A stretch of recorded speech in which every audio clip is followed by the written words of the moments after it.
Bonjour à tous et bienvenue sur boursicoté.com pour cette nouvelle analyse technique des principaux indices mondiaux. Et donc suite à la hausse enregistrée ici, eh bien, nous avons eu un retour ici sur la zone des 15 500 points qui, après avoir été résistance ici, eh bien, agit comme support. Donc on est sur un rebond essentiellement technique, on a énormément de gap sur cet indice allemand, mais on reste toutefois au-dessus de ce niveau, bon, ce qui limite un petit peu, je dirais, les dégâts. Par contre, par rapport à cet îlot de renversement que nous avions, on peut voir que le gap ici avec cette bougie est quasiment comblé. On est quasiment venu le chercher ici sur la séance du jour. Si on venait à combler totalement ce gap, là, on perdrait un petit peu le rôle de gap haussier qui deviendrait support et on affaiblirait la tendance avec même un risque d'accélération ici en direction de la zone des 14 840 points.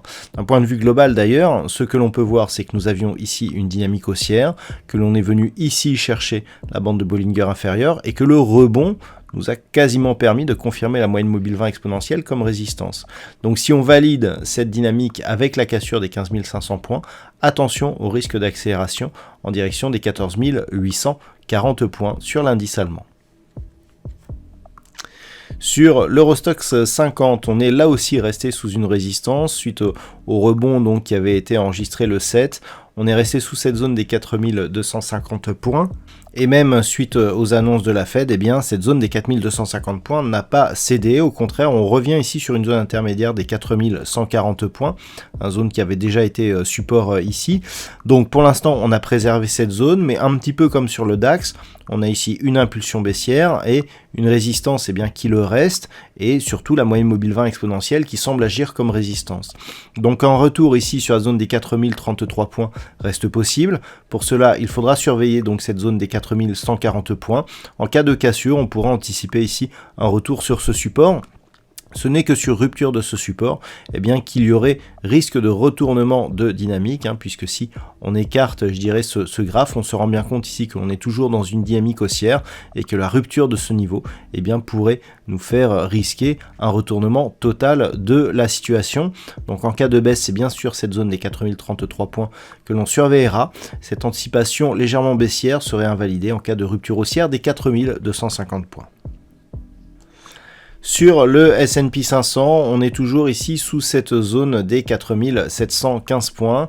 Les annonces de la Fed, malgré ici cette forte hausse, n'ont pas permis de casser cette zone de résistance. Et là, on a une configuration qui est en train de s'installer, qui ressemble un petit peu, alors je dis bien qui ressemble, car la configuration n'est pas pure, qui commence à ressembler à un potentiel double top, même si le double contact notamment que nous avons ici nous interdit de valider ce type de figure. Elle est assez similaire, ce qui nous indique que, vu que nous sommes ici sur un mouvement légèrement baissier, si on venait à casser ici cette zone des 4540, voire même ici cette zone des 4500 points, on pourrait valider ici une accélération qui sera en mesure de nous faire perdre environ 200 points. Donc on pourrait revenir ici sur ces 4003 voire 4235 points et il s'agirait bien entendu d'un retournement de tendance. Donc le point à surveiller, c'est bien évidemment cette zone ici des 4715 points, puisqu'en cas de rupture haussière, on invaliderait de fait ce risque de retournement. Par contre, en cas de cassure ici des 4540, l'accélération baissière reste tout à fait possible. Sur le Nasdaq, la Fed n'a pas non plus permis l'inscription d'un nouveau plus haut significatif. On est même resté ici sous une zone horizontale des 16 400 points avant de revenir ici sur ce support majeur des 15 690 points. Donc un petit peu comme sur d'autres indices, cette zone représente ici un niveau à ne pas casser, sous peine d'avoir ici un risque de retournement de tendance, car une rupture ici de celle-ci nous donnerait comme objectif, un retour sur cette zone ici, alors sur cette zone intermédiaire ici des 14 500 points. Pour l'instant, on est au-dessus de cette zone. Si les cours repartent à la hausse, par exemple, et recassent la zone des 16 400 points, eh bien, on sera dans un signal de poursuite donc de cette dynamique haussière. Par contre, tant que cette cassure n'est pas effective, eh bien, le risque de retournement reste très présent.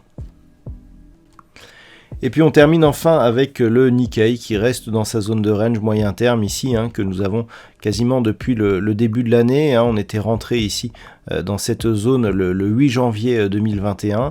On est toujours ici entre 27 385 et 30 485 points sur le Nikkei.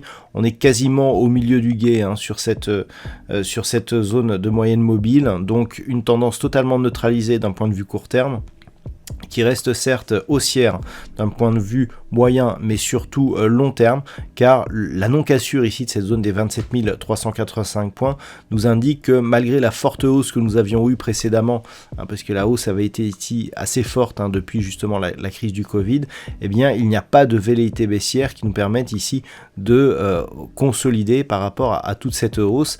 Donc malgré cette forte hausse, on reste ici dans ce range, donc phase de neutralisation, et attention, donc en cas de rupture des 27 385 points, on pourrait bien changer la dynamique moyen-long terme, mais pour l'instant ça reste neutre ici d'un point de vue court terme sur un fond de tendance moyen-long terme qui reste toujours orienté à la hausse.